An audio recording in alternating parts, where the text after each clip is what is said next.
आज पवित्र रक्षाबंधन श्री बलदेव जन्मोत्सव गाँवर पूरा पल्ली सबुठे उत्सवमुखर एवं भौणीटीए श्रद्धा विश्वास डोरी बांधि दिए भाई हाथ में। यही परिप्रेक्षी में आम आसी पहुँची पोड़पड़ा ग्राम एटी देखीलु भिन्न परंपरा जोठिकी गाँव में पूरा पारंपरिक अनुजाई रीतिनीति पिठा पूजा आउ राखी बंधन सारिबा परे भौणी मैंने छुट्टी आसी 2022 मसीह जो वृक्षरोपण करते आज ताहा फूल फल परिपूर्ण होती एवं सेठरे राखी बांधी निजर परिवेश सुरक्षा एवं विश्वर मंगल कामना करी माँ पाई गछटिए भाई पाई गछटिए भौणी पाई गछटिए संकल्प नहीं आज एकत्रित होती ग्रामर स्कूल रे जोठी आमु केयर चैरिटेबल ट्रस्ट पक्षर ग्रामवासी तत्वावधान में ये वृक्षरोपण करा कौन कहे भाई आज पवित्र दिन में आपण जो वृक्ष स्थापन करते आज फूल फल परिणत होती केते खुशी व्यक्त होती बाहर को मेसेज देवा कौन चाहिए? आम आज बहुत खुशी आमु केयर तरफ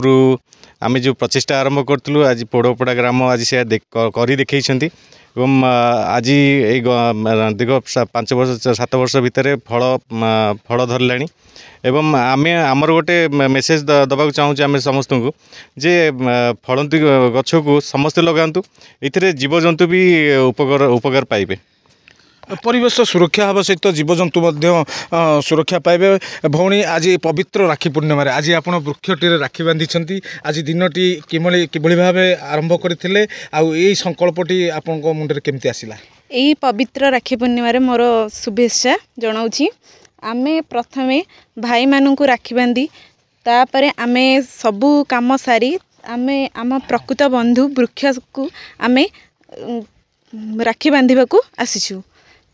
गछटी आम पाई एक अमूल्य संपद अटे। आमे जदि बंचीचे यही परिवेश रे केवल यही वृक्ष पाई ही बंचीचे।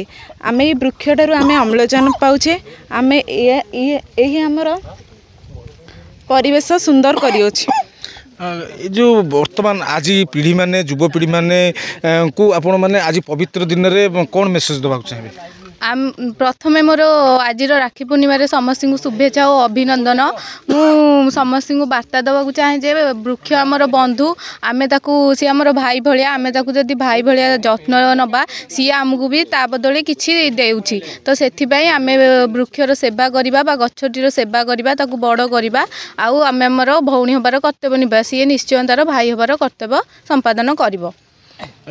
भौणी मैंने राखी बांधि सारा गचरे वृक्षरे राखी देइछंती एवं संकल्प रखिछंती परिवेश सुरक्षा हम। भाई आपण केमती देखुछंती ग्रामवासी हिसाब रे जते बेले एठिकी प्रपोजल आसीथला वृक्षरोपण हबो केमती चिंताधारा निया जायथला आ परिवेश को केते गुरुत्व दिया जायछि? एक्चुअली 2021 मसीह रे एई वृक्षरोपण अभियान आरंभ होइतिला।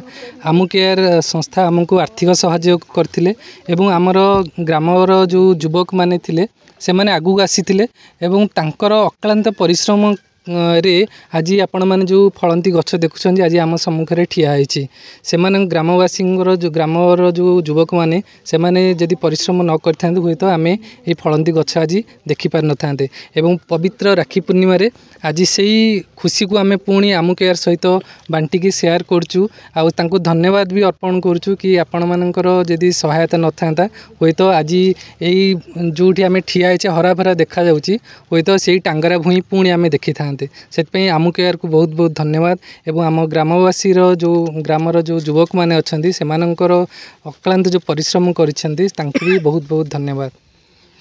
देखुले जो रही समस्ते एकत्रित होती ग्रामर ग्रामवासी सहित युवपीढ़ी एवं भौणी मैंने एकत्रित होती वृक्षरे राखीटे बांधी परिवेशर सुरक्षार शपथ नहीं एवं समग्र राज्य एवं राज्य बाहर समस्त को से निर्देश निवेदन करिसेंती परिवेश को सुरक्षा देवाई वृक्षरोपण करंतु एवं परिवेश सुरक्षित रहिले आमे समस्ते सुरक्षित रहिबा। Khordha Jatni Vishwajeet Samantaray MBC TV।